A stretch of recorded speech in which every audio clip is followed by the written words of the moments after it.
350명의 마지막 순간을 지킨 속 빈 여자. 사람들은 죽음 앞에 서면 심리적으로 두렵고 심한 상실감과 고통을 겪게 됩니다. 그러한 고통을 덜어주는 프로그램으로 호스피스 프로그램이 있습니다. 죽음에 직면한 사람에게 절망이 아닌 희망을 가지도록 하며 죽음을 부정적으로 맞지 아니하고 마음을 편안하게 해주며 희망의 새로운 시작점이 될 수 있게 해주는 일을 합니다. 지난 10월 말 부산시 서구 아미동 부산대병원 호스피스 병동 연분홍 자원봉사자 조끼를 입은 유혜옥 씨가 병상에 누운 담낭암 말기 환자 김아영 씨에게 다가갔습니다. 어머님, 죽음은 끝이 아니에요. 우리가 지금 애벌레라면 죽음 이후에는 나비가 되는 거예요. 나비처럼 더욱 아름다워져요. 그 모습 생각해 보세요. 30분 동안 유 씨는 김 씨의 앙상한 손을 잡고 놓지 않았습니다. 고마워요. 선생님. 그렇게 말해주시니 마음이 놓이네요. 김 씨가 희미하게 웃었습니다. 유 씨가 일주일 뒤 호스피스 병동을 다시 찾았을 때 김 씨의 침대는 텅 비어 있었습니다. 또 하나의 생명이 그렇게 숨을 거뒀습니다. 유 씨가 보낸 350번째 생명이었습니다. 생전 그리 아등바등하면서 살아도 죽을 때 자기 몸뚱이 하나 어쩔 수 없는 게 인간임을 깨달았습니다. 유 씨는 지난 2005년 위암 진단을 받고 위, 비장, 슬개, 췌장을 잘라냈습니다. 사람들은 다 제가 죽을 거라고 했어요. 위를 모두 잘라내 소화가 더딘 탓에 밥 한 숟가락을 먹는데 30분이 걸렸습니다. 10년 전 가벼운 마음으로 시작했던 호스피스 병동 봉사에 몰두하게 된 건 이때 이후입니다. 이거 다 잘라내고도 살아있으니까 사실 덤으로 얻은 목숨이죠. 더 많은 사람에게 힘이 돼주라고 하늘이 살려준 거라고 생각해요. 그는 자신을 속빈 여자라 불렀습니다. 장기가 없어져 속이 비었지만 마음도 비웠다는 의미입니다. 지난해 11월 병동에 들어온 담관암 말기 김숙자 씨는 남편과 사이가 좋지 않았습니다. 2주 동안의 호스피스 병동 입원 기간 내내 남편은 병상에 아내를 단 2번 찾았습니다. 김 씨가 숨을 거두던 날의 일입니다. 남편과 아이들이 김 씨의 임종을 지켜보러 찾아왔습니다. 자녀가 어머니 뺨에 입을 맞추며 마지막 인사를 건네는 동안 60대 남편은 등을 돌린 채 돌아보지 않았습니다. 지켜보던 유 씨가 남편의 손을 잡고 말했습니다. 선생님, 사모님께 한마디만 해주세요. 사랑했다, 고마웠다고요. 한사코 거부하던 남편이 김 씨를 향해 사랑했소 라고 했습니다. 말을 마친 뒤 남편은 아내의 얼굴을 몇 분간 말없이 쳐다봤습니다. 내가 미안하오. 잘못했소. 남편은 바닥에 주저앉았고 호스피스 병동은 남편의 울음소리로 가득 찼습니다.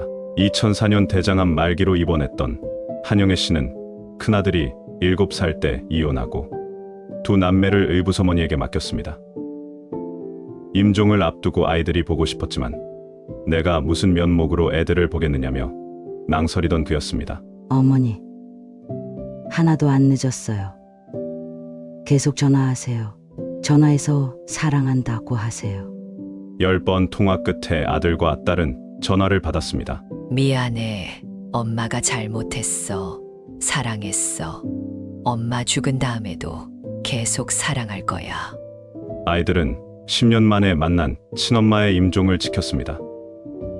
마지막 선물로 은목걸이를 목에 걸어줬고 한 씨의 이마와 볼에 입을 맞췄습니다. 평생 번 돈을 동생에게 빌려주고 돌려받지 못한 언니는 죽을 때까지 동생을 보지 않겠다고 했지만 그 많은 돈 한 푼도 못 가져간다는 유 씨의 설득에 동생을 용서했습니다. 수년 만에 재회한 자매는 사랑해라는 말만을 주고받으며 눈물을 쏟았다고 합니다.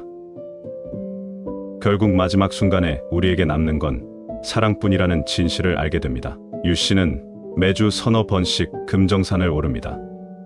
체력도 보강하고 자신의 기부 통장을 채우기 위해서입니다. 산에 버려진 빈병을 주워다 내다 판 돈으로 1년에 50만 원씩 모았어요.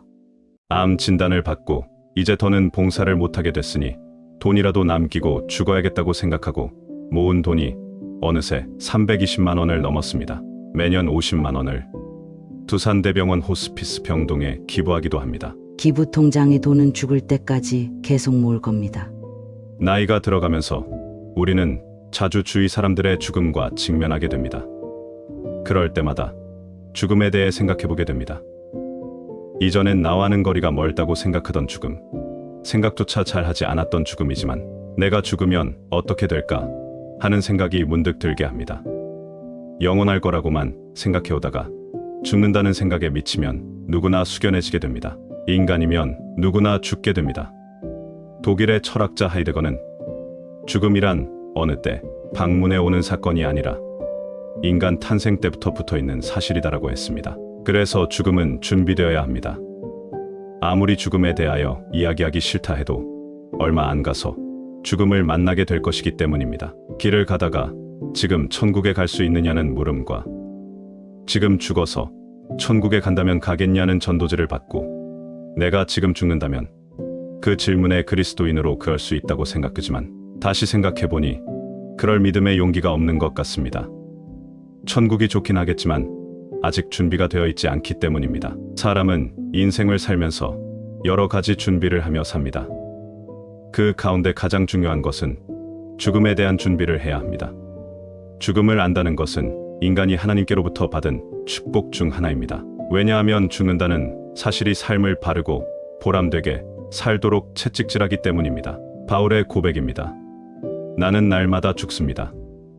우리는 죽음을 미래에 막연한 사건으로 인식하지 않고 오늘의 사건으로 그리고 순간마다의 사건으로 인식하며 살아야 합니다. 죽음 앞에 서는 준비로 사람은 거짓이 없어야 합니다.